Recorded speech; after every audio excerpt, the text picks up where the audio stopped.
आमिर साहब, मुझे कहने दीजिए और मुझे बताने में कोई हर्ज नहीं है, एक अहम नुक्ता, आईनी नुक्ता जो पाकिस्तान के अंदर डिबेट हुई जब बिल्स के ऊपर, तो वो आमिर मतीन साहब ने उठाया, वो था सदर मुमलिकत और उनके इख्तियारात का, और वो उन्होंने इख्तियारात फाइनली इस्तेमाल कर लिए हैं। जी, ये लोग समझ रहे थे कि ये मामला, ये बिल पास हो गए हैं और ये जो है बस ये हो गया, काम तमाम हो गया। तो मुझे ये एक बड़ी बुनियादी बात है, लोग भूल जाते हैं।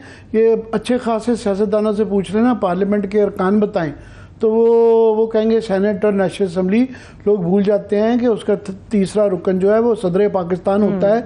जब तक वो साइन ना करें तो जब तक ये नहीं कानून नहीं बनता। और ये क्योंकि गवर्नमेंट जा चुकी हुई थी, अब ये भी पता नहीं इन्होंने जान के, इनको भी पता था कि इतनी डिले की कि ये सर पे इनके बंदूक रखी गई थी कि करो, और जान के किया है। बहरहाल सदर साहब ने ये फाइनली कर दिया। काफ़ी सारे तो बिल पास हो गए थे, काफ़ी कंट्रोवर्शियल भी हो गए थे, मगर उन्होंने अभी जो है ना कुछ जो बिल हैं वो उसको रोक लिया है। और उसके अंदर बड़े बड़े जो हैं इंटरेस्टिंग हैं बिल के, कौन कौन से रोके गए हैं मैं क्विकली कर देता हूँ। तकरीबन कोई 12-13 बिल हैं। एक तो CCP code of criminal procedure जो है उसके अंदर तरामीम थी, जिसके अंदर जो है ख़त्म नबूवत के ऊपर सज़ा बढ़ाने के मतलब था। इस पे किसी को कोई बहस नहीं हो सकती, मगर आज का जड़ावाले का वाक़या जो बताता है कि सबसे ज़्यादा ज़रूरत है इसके गलत इस्तेमाल को रोकने की। इख्तियारात तो पहले ही सज़ाए मौत से आगे क्या सज़ा होगी पहले ही मौजूद है। तो आपने जो नाजायज़ लोगों को उसमें फंसाया जाता है गलत इल्ज़ाम लगा के, तो इसके अंदर इसको ठीक करने की ज़रूरत है कि इसका गलत इस्तेमाल ना हो। आज तक ये एक केस भी साबित नहीं हुआ, मगर इसके अंदर कई 100,000-1,400 लोग जो उन पर इल्ज़ाम लगाए हैं और सैकड़ों लोग जो हैं वो मारे जा चुके हुए हैं।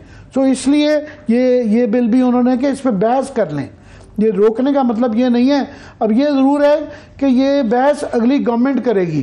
आधे बिल मैं ये भी समझा दूं कि जो सेनेट से जो बिल पास हुए हैं वो तो लैप्स कर जाएंगे, कोई नेशनल असम्बली नहीं है। जो नेशनल असम्बली से पास हुए हैं और सेनेट में से बाद में गए हैं तो वो फिर सेनेट में पड़े रहेंगे पेंडिंग। ये उन्होंने कहा है, इसके पीछे सोच ये है कि बहस करके बनाएं। ये जो आपने बुलडोज़र चला के किया है, क्विकली मैं कह दूं कि इसके अंदर जो है फेडरल गवर्नमेंट को एक्सचेंज करना था वो भी है, फिर प्रोटेक्शन ऑफ जर्नलिस्ट मीडिया, इसके अंदर ये इंफॉर्मेशन से लेके of course protection of journalist तो है, मगर आपके पास टाइम मुझे आप इशारे कर रही हैं। सबसे ज़्यादा जो हमने बहुत शोर मचाया था वो पैमरा जो HEC के हायर कमीशन के जो इख्तियारात कंट्रोल करने की जा रहे थे, ये फाइनेंस मिनिस्ट्री के बाबुओं को हमेशा से शौक रहा किसी तरीके से वो हमारे अंडर आ जाए। उसमें वो चेयरमैन को भी अपने अंडर लाना चाह रहे थे, बोर्ड भी अपने अंडर लाना चाह रहे थे, और सारी ये जो उसकी शिकें थी उसका बुनियादी मकसद ये था कि फाइनेंस मिनिस्ट्री के अंडर आ जाए। और आगे इस तरह सागडार साहब ने वो स्कॉलरशिप सिफारिशें आती थी, सेक्रेटरी साहब कहते थे इसको दे दो, इसको ना दो, और वो उनका पहले ही जो चलिए उनको अंडर करने की कोशिश की रही थी, बार वो रुक गया है। चलिए, ये बहुत अच्छी खबर है, इस पर हम तफसीलन नेक्स्ट वीक बात करेंगे। लेकिन आमिर साहब जाते जाते सिर्फ 5 सेकंड है, परवेज इलाही साहब, मैं 4 मिनट के ऊपर भी। परवेज इलाही का बहरहाल एक क्रेडिट तो उनका बनता है कि उन्होंने चौधरी ज़हूर इलाही के बाद जो अपने ख़ानदान के अंदर कोई इस्टेब्लिशमेंट के अगेंस्ट खड़ा हुआ है। बाद में उजाला की जरूरत है, अयूब खान से उन्होंने अगेंस्ट शुरू किया था नवाब कालाबाग के। तो चौधरी परवेज इलाही के साथ जो एक हो रहा है, और ये क्लियरली नाजायज़ है कि एक मुकदमे से छुटते हैं, फिर पकड़ लेते हैं, फिर पकड़ लेते हैं। तो ये उनकी ये दाद तो देनी पड़ती है कि वो इस खानदान की ये रवायत नहीं रही भी चौधरी ज़हूर इलाही के बाद तो वो इनकलाबी बन गए हैं। सही है, और उम्मीद करते हैं जल्द हालात वहाँ पर जो है वो कंट्रोल में आ जाएंगे। अब आ जाते हैं जरा सियासी मामलात की तरफ। आमिर साहब, निगरान हुकूमत 3 दिन हो गए हैं, वे 3 दिन में पहला सबसे बड़ा झटका दे दिया उन्होंने। ये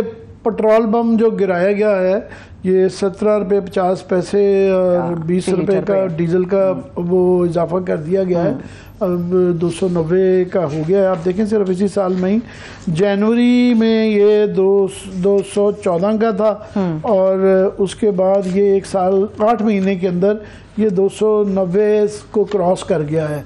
80 रुपये का ये फ़ायदा हो गया, मतलब बढ़ के बढ़ावत आ गई है सिर्फ 8 महीने में।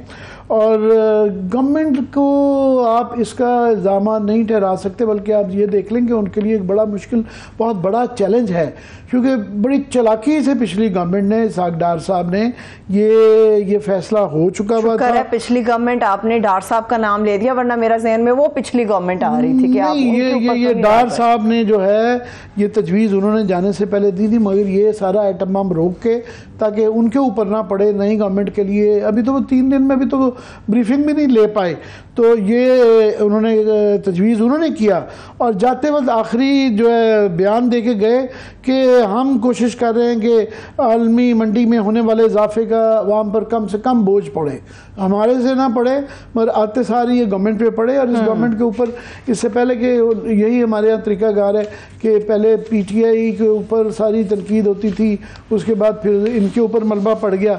तो अब जो है ना, इनके जो नई केयर टेकर गवर्नमेंट है, हालांकि इनके महदूद इख्तियारात हैं, मगर लोग फिर जो भी गवर्नमेंट ऑफ द डे होती है और उसके ऊपर इल्ज़ाम लगने शुरू करते हैं। मैं सिर्फ और भी बता दूं कि इनके लिए मुश्किलात क्या हैं, इनको विरासत में क्या मिला है, क्योंकि ये आज जो स्टैटिस्टिकल ब्यूरो है शुमारियात की तरफ से ये नए इदाद शुमार आए हैं पिछले साल के पिछले साल में जो जून से शुरू हो के जून पे ख़त्म होता है, तकरीबन 15% कमी हुई है आपकी लार्ज स्केल इंडस्ट्री, यानी बड़ी सनतें जिसके ऊपर आपकी सारा कुछ डिपेंड करता है, बेरोज़गारी, आपका जो है GDP। उसके बाद 11 माह में चीनी की पैदावार में 15% कमी हुई है। कॉटन यान जिससे टेक्सटाइल हमारी मेन सबसे बड़ी प्रोडक्ट है, वो उसमें 22% की कमी हुई है। क्लॉथ जिसमें 12% की कमी हुई है। फिर पेट्रोलियम मसनूआत में 13-14% तकरीबन। खाद की पैदावार जिससे किसान बहुत डायरेक्टली इफेक्ट होते हैं, वो 9% कमी हुई है। तमाम ही में हुई है। तैयार मलबूसात जो कि एडेड वैल्यू एडेड होते हैं, जिसका बहुत ज़्यादा पोर्शन हमारे एक्सपोर्ट्स का भी है और उससे हमें ज़र मुबादला भी मिलता है, उसमें 27% इजाफा हुआ है।